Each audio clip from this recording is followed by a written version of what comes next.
台南因今年是建成400年的关系，灯会比往年来得盛大，而每年的元宵节也是重要节目。今年我们一如往常，选择到鹿耳门观看烟火，依旧投机式在外围道路旁观看。原本以为今天又是轻松拿捏，过去几年都有塞车的经验，以为应该又是靠近土城消防队附近才会开始塞，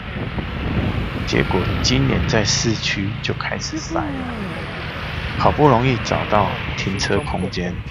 结果双网路GG，别说直播，几乎零讯号，连我要上网搜寻确实的烟火时间都没办法。明年加油了！